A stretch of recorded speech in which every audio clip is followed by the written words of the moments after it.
একদম রিসেন্ট যে বিষয়টি দেখলাম সেটি নিয়ে একটু আলোচনাটা শুরু করি যে আইসিটিতে একটা চিঠি পাঠিয়েছেন সাবেক প্রধানমন্ত্রী শেখ হাসিনা, যিনি ইতিমধ্যে দণ্ডিত হয়েছেন আইসিটিতে। এবং তিনি সেই চিঠিটিও আমি একটু দেখবার সুযোগ হচ্ছিল। তিনি সেখানে অভিযোগ করেছেন যে বিচার বিভাগীয় স্বাধীনতা নাই, প্রসিকিউশন পক্ষপাত দুষ্ট, ডিউ প্রসেস বা ফেয়ার ট্রায়াল মানা হয় নাই এবং অনুপস্থিতিতে বিচার হয়েছে বা রায় হয়েছে, এই বিষয়গুলো তিনি বলছেন এবং এই রায় বাতিলের আবেদন করছেন। মৃত্যুদণ্ড বাস্তবায়নের জন্য কোনো উদ্যোগ না হয় এরকম প্রসঙ্গ তিনি বলছেন। আপনার কাছে একটু বিস্তারিত জানতে চাইবো, আপনি নিশ্চয়ই চিঠিটা দেখেছেন এবং এই চিঠির কোনো কার্যকারিতা আছে কিনা। ধন্যবাদ আপনাকে। যদি আপনার শেষ যে চিঠির প্রসঙ্গ সেটা দিয়ে আসলে যদি শুরু করি তাহলে বলতে হবে যে আপনার এই চিঠিটি আসলে সিম্পল একটি অবজারভেশন ছাড়া আর তেমন কিছু নেই। এটার আসলে আইনগত কোনো ধরনের কোনো সেই অর্থে কোনো ভূমিকা রাখার মতো কোনো শক্তি বা স্পিরিট আসলে এটার মধ্যে নেই।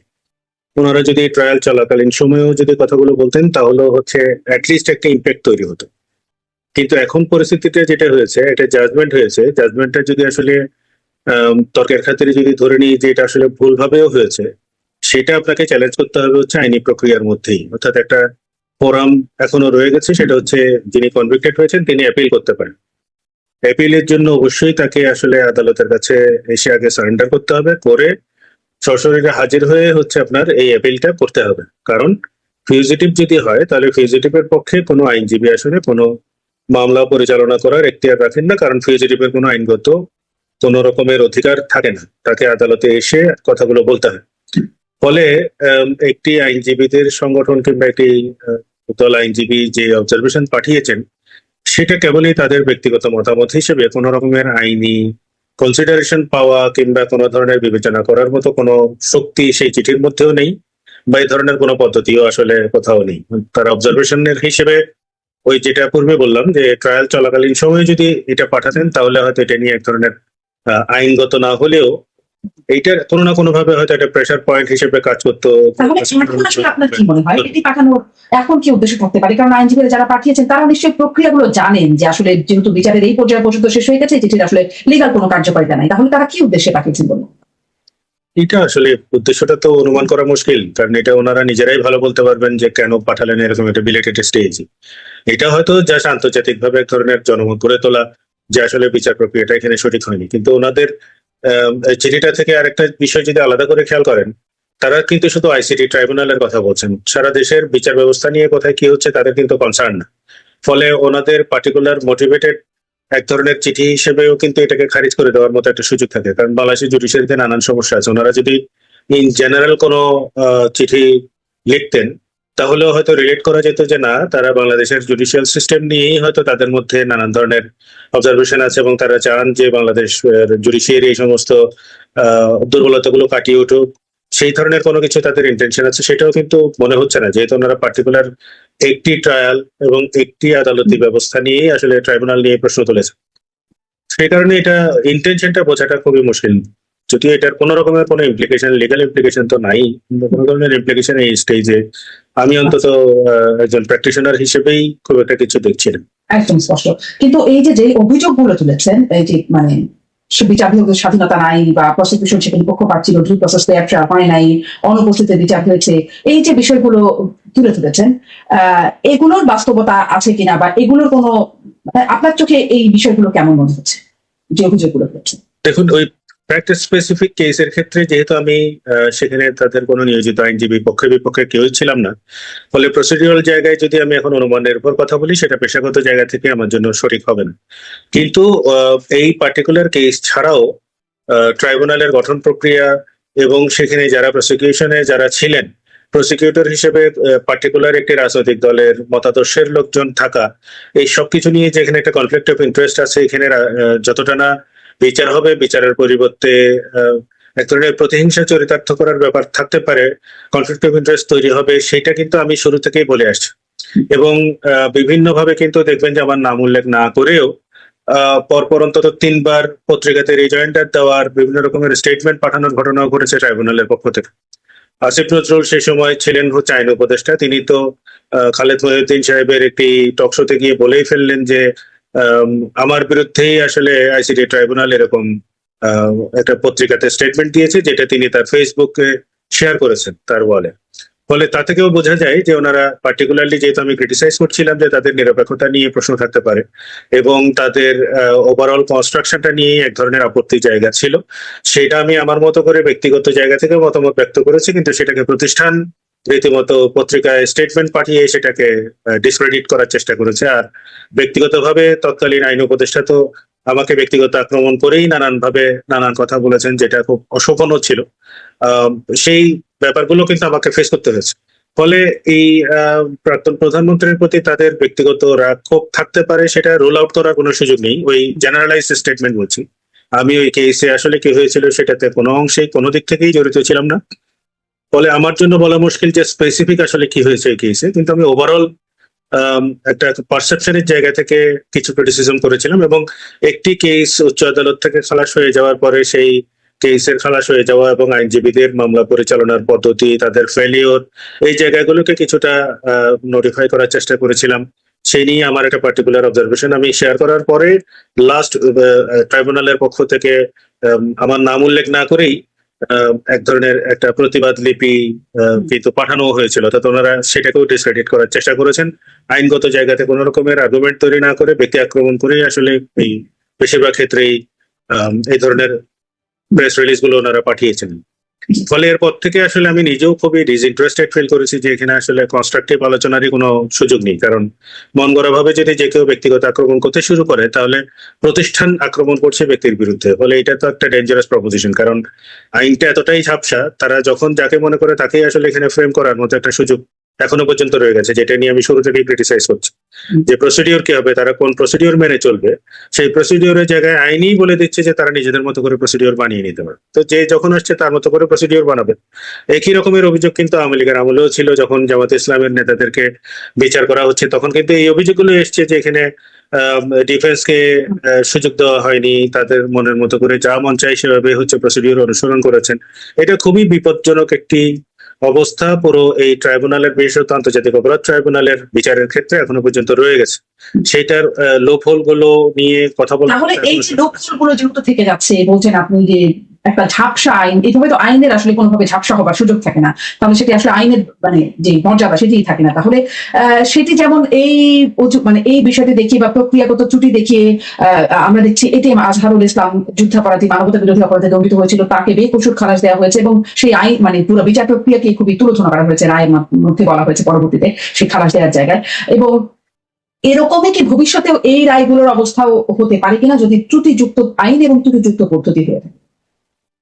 চ্যালেঞ্জ তো হওয়ার সম্ভাবনা নিশ্চয়ই থাকবে। আমি সে কারণেই প্রসঙ্গটা তুললাম যে দুটো কম্প্যারিজন যদি আপনি করেন, দুটো সময়ের ঠিক উল্টো চিত্র, যেটা ধরেন আওয়ামী লীগের পুরো শাসন আমলে যেই অভিযোগগুলো উঠেছে, ঠিক একই ধরনের অভিযোগগুলো কিন্তু এখন একই ট্রাইব্যুনালের বিরুদ্ধে আওয়ামী লীগ নেতা কর্মীদের বিরুদ্ধে যখন মামলা পরিচালনা হচ্ছে সেখানেও কিন্তু উঠছে। আমাদের যে জায়গাটা হলো, আমি পার্টিকুলার কোনো রাজনৈতিক দলের মতাদর্শের লোক নই, কিন্তু আমার যে আইনজীবী হিসেবে যে অবজারভেশনটা, সেটা হচ্ছে আপনার বিচার প্রক্রিয়াটাকে তো একটা অবজেক্টিভ জায়গা থেকে দেখতে হয়। সেখানে আপনি যদি পার্টিজান হতে শুরু করেন, সেখানে আপনার অ্যাটিচিউডটা যদি বা কোর্টের ব্যবহারটাকে যদি আপনি এমন ভাবে করেন সেটা আপনার রাজনৈতিক উদ্দেশ্য হাসিল করার জন্যই এই পুরো একটা ইনস্টিটিউশন ব্যবহৃত হচ্ছে, তাহলে তো হচ্ছে আসলে খুবই মুশকিল। তাহলে ওই বিচারের জায়গাটাকেই নিশ্চিত করাটা খুবই তখন অসম্ভব হয়ে পড়ে। জি, স্পষ্ট। তাহলে সামনে মানে এইটাকেও চ্যালেঞ্জ করবার একটা জায়গা রয়েই যাচ্ছে, ডেফিনেটলি থাকবে। কিন্তু নিশ্চয় সেটা একটা সরকার আসলে কোন সরকার আছে চেয়ারে সেটি একটা দেখার বিষয় হয়ে যাবে। কারণ আওয়ামী লীগ আমলের রায়টি বাতিল হয়ে গেল অন্তর্বর্তী সরকারের সময়, সেই সময় রায় এখন সামনে কি হবে দেখার বিষয়। আর একটা প্রসঙ্গে একটু যাই, জুলাই জাতীয় সনদ বাস্তবায়ন আদেশ, সেটি নিয়ে সংসদে খুব আলোচনা সমালোচনা, তর্ক বিতর্ক, ওয়াকআউটের ঘটনা ঘটছে। আমি প্রথমে শুরুতে আপনার কাছে একদম মানে এই বিষয়ে একটা ছোট্ট সামারি মন্তব্য জানতে চাই, আসলে কি জুলাই বাস্তবায়ন আদেশ নিয়ে এত সমস্যা, কি কোথায় হয়ে যাচ্ছে? এইটা নিয়ে আসলে দীর্ঘদিন ধরে বা বলতে পারেন যে আলোচনাটা শুরুই হয়েছে বোধহয় আমার কাছ থেকে। যে জুলাই বাস্তবায়ন আদেশ যেটা রাষ্ট্রপতি দিলেন, এই ধরনের আদেশ দেওয়ার আসলে রাষ্ট্রপতির কোনো এখতিয়ারও ছিল না। এটা অধ্যাদেশ না হয়ে আদেশ আকারে আসলো কেন? কনস্টিটিউশনাল অর্ডার দিচ্ছেন, রাষ্ট্রপতির তো কনস্টিটিউশনাল অর্ডার দেওয়ার কোনো এখতিয়ারই নেই। ইতিপূর্বে 1972-এর সংবিধান প্রণয়ন হওয়ার আগে যতগুলো সংবিধান সংক্রান্ত মৌলিক যতগুলো আদেশ এসেছিল সে সময়, সেটা আসার প্রেক্ষাপট ছিল হচ্ছে সে সময় আসলে সংবিধানই ছিল না। এই কারণে দেখবেন যে এটা আমাদের সংবিধানের তফসিলের মধ্যে এটাকে ক্যাপিং করে রাখা হয়েছে, যাতে এটা অবৈধ কেউ ঘোষণা করতে না পারে, বলা হয়েছে যে এইগুলো এক্সেপশনালি সেটাকে বৈধতা দেওয়া হলো। সংবিধান সেটাকে ওই কনস্টিটিউশনের আগের যে সমস্ত প্রেসিডেন্সিয়াল অর্ডার গুলো এসেছিল সেটাকে বৈধতা দেওয়া হয়েছে। 72-এর সংবিধানের পরে আপনি দেখবেন না যে একটিও কনস্টিটিউশনাল অর্ডার হয়েছে। মার্শাল অর্ডার, এই অর্ডার, সেই অর্ডার, বিভিন্ন সময়ে নানান কিছু এসছে, কিন্তু প্রেসিডেন্টের কনস্টিটিউশনাল অর্ডার বলে কিন্তু কোনো অর্ডার আসেনি। ফলে রাষ্ট্রপতির এই ধরনের আদেশ দেওয়ার কোনো এখতিয়ার বিদ্যমান সংবিধানের মধ্যে নেই। এখন সংবিধান নিয়ে যে আলোচনাগুলো হচ্ছে, আমার যেটা খুব প্রাইমারি আন্ডারস্ট্যান্ডিং সেটা হচ্ছে, আপনি যখন একটি কনস্টিটিউশন মেনে সরকার গঠন করছেন, অন্তর্বর্তী সরকার থেকে শুরু করে এই নির্বাচিত সরকার পর্যন্ত সবটাই কিন্তু এই সংবিধানের অধীনে হলো।